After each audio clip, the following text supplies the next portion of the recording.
right, the changeover is done. We have replaced the tombstones with candy canes, the spiders with snowflakes, the icicles we went to the impression version, which we now have facing the right direction instead of up.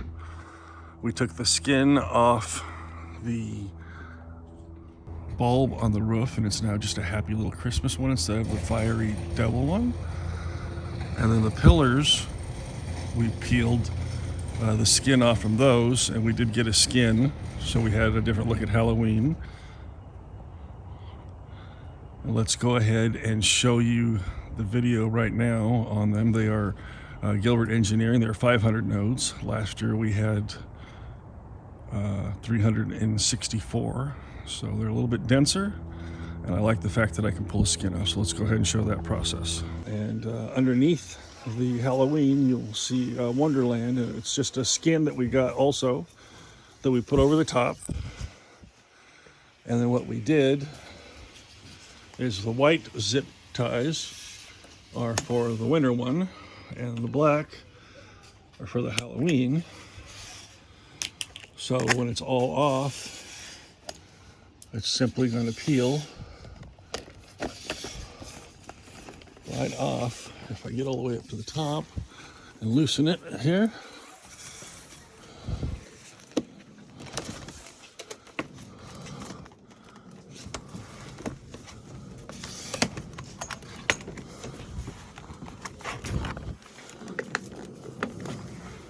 and we left a zip tie over there.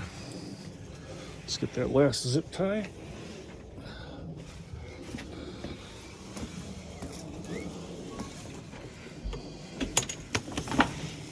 And now you'll see how it just peeled all the way off.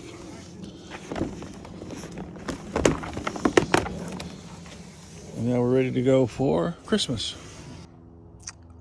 And now let's go ahead and show you the back of the tombstone, seeing as how they're no longer in the yard. And then after that's done, we'll come back and we'll show you our arches.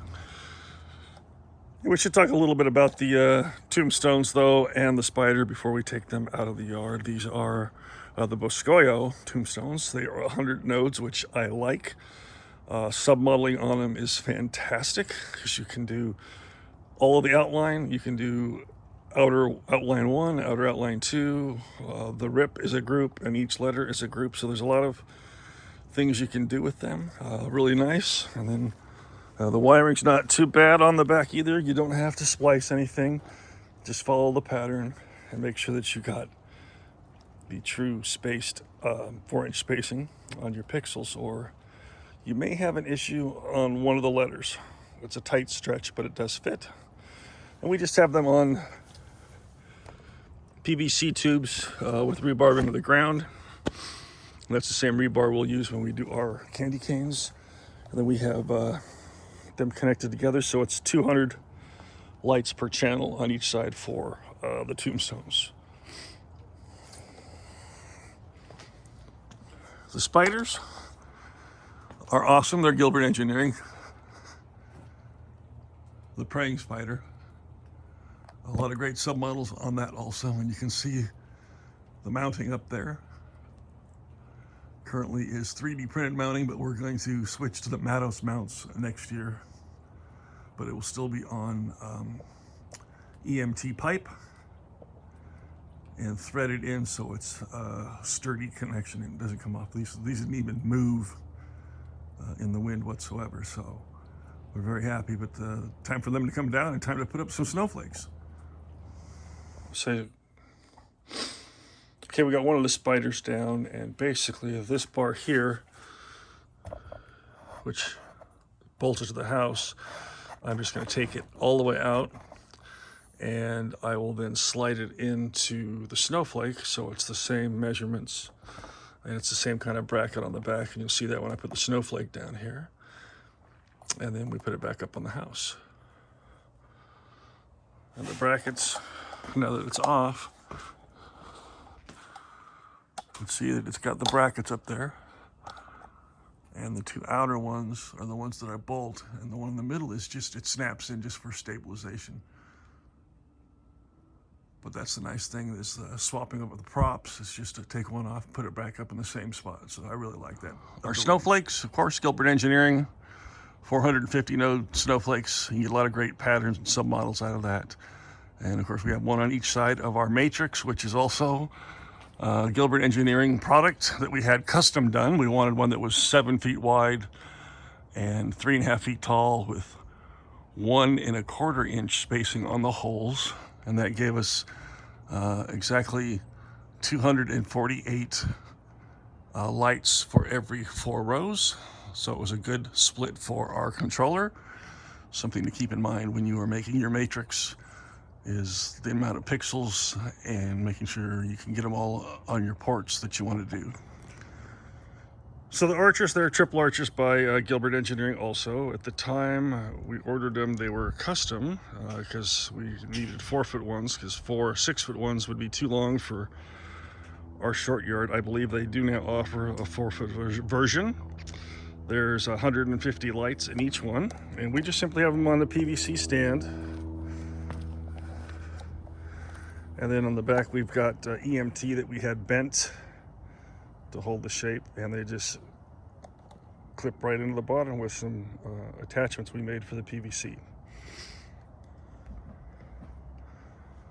And that will take us to our candy canes, which are also impression version by Gilbert Engineering. It's nice to have a little color in the yard during the day. They are 150 nodes each. And on the back, these are mounted with Inspire Light Show's candy cane mount for the Gilbert prop. And it's just a single piece of EMT that runs inside, and then a couple of nails in the bottom holes so it will not turn. And then we have 2 on each side. Of course, the centerpiece of our yard is our mega tree, and ours is a Mato Sasquatch mega tree. We did get custom strips from Holiday Coro because they'll do custom spacing, and we have a 1.5 inch spacing on the strips themselves. It's 32 strips, 3,200 lights. The tree itself is about 12.5 feet tall, and of course the Gilbert Engineering 270 node star at the top puts another 3 feet on it, so a little over 15 feet in total, which was just perfect for the size of yard that we have. We'll come up here a little bit closer and let you see the ring. We had this custom bent at a metal shop. It's just EMT, and because our yard is sloped, we spaced it using maker pipe, as you can see, to give us the spacing that we wanted so that it's level at the bottom. And then of course we just attach it all with bungee balls at the base, and we've got grommets in there that we put on there at the top. If I can zoom in, and you'll see this in the video, we'll post a link to it, but we've got carabiners at the top that hold the top in place. And then of course we've got guy wires in all 4 corners, and they're done by earth anchors. They are the 26-inch ones for the corners, nice and deep. The ones at the front, just to hold the ring down, they're just 10-inch ones, and they do a great job of holding this down.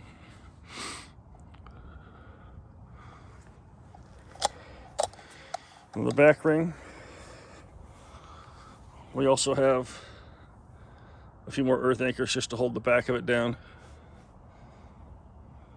And then on the winch, it's their winch that they sell, but we also added a wire, which you can't really see, but it goes all the way to the top plate, and we put it on here so the last couple clicks will apply tension and pull the back end of the plate down so that the plate at the top is level.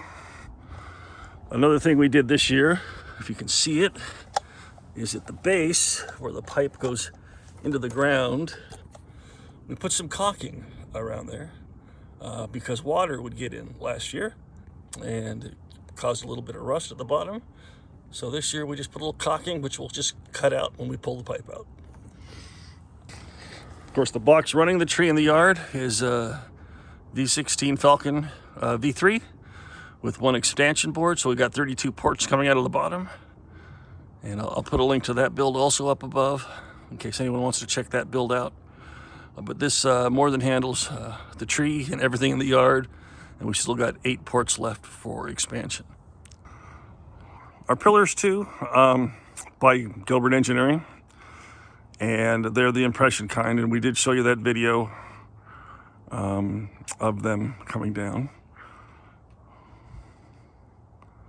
They're awesome looking. I like to have the color, and we just put them on EMT. Built EMT frames. I didn't want to go PVC because PVC tends to wobble. Our last ones were on PVC, so we had to have a brace at the top because our pillars are angled. But with this one, we just have a wood block, and it's one bungee cord, and it held it up in those 50-mile-an-hour winds. Nothing moved. Treated wood. Did a great job. Keeps the spacing nice, and it keeps it straight. We have the same setup on all 3 of those, which is kind of cool. Our door trim is the Gilbert Engineering HD trim. It's a real nice thick product, and we have it at 2-inch spacing, and they're all held on with magnets, as you can see. Our windows are held on with magnets. Those are the Matos ones. These are the ones that I made, and I do have a video of that also if you care to make your own. Of course, our garage trim, same thing. It's all HD trim, and it did a fantastic job on the trim. Then behind each pillar, of course, our receiver boxes, and we built it with 2 sides. We only use one side, but we did that in case one side blows. We can actually flip everything to the other side, and the show won't have a major delay. Or should we expand, we have room to expand on each pillar. There's one of these boxes there. And you can see there's another box there, and another box behind that pillar. And of course, at the top of each pillar, we've got some just 20-watt floods that we got from Wally's Lights. And they do a great job of illuminating our porch. So now I guess we'll just take you into the garage and show you the F48 and the networking. So I guess the start of the networking, we have one of our Euro units out here so that we can plug it into our network adapter. And we've got a Raspberry Pi 4 that runs the whole show. That's our player, as well as the sound blaster for our sound. And then we have our F48 over here, which controls all of the receiver boxes you saw in the yard. And then, of course, we've got our SizeTech FM transmitter to get the sound to everybody's car, which is kind of a cool thing. And then this, of course, is our dead pixel collection. This is 3 years. That's all we've had in 3 years. We buy all of our lights from Wally's Lights and Gilbert Engineering, and that's all we've had. And we've got over 10,000 lights in our yard. I can't complain about that whatsoever. It's real easy to cut and replace. So that's been really good. I've seen a lot of people with a lot more than that, so I like who we purchase our lights from. We also have 2 receivers hanging from our porch, and these 2 control the Matrix and the Snowflakes. And next year we're going to replace those 2 and the F48 with a V16 V4 and expansion board that we can run to our receivers, so everything will be pretty much outside except for the network card. So that's going to be the changes we're going to do next year. That way there's only 1 box hanging there instead of 2. And that's pretty much it from start to finish. If you guys have any questions, please make sure and leave them in the comments. We'll make sure and take care of those.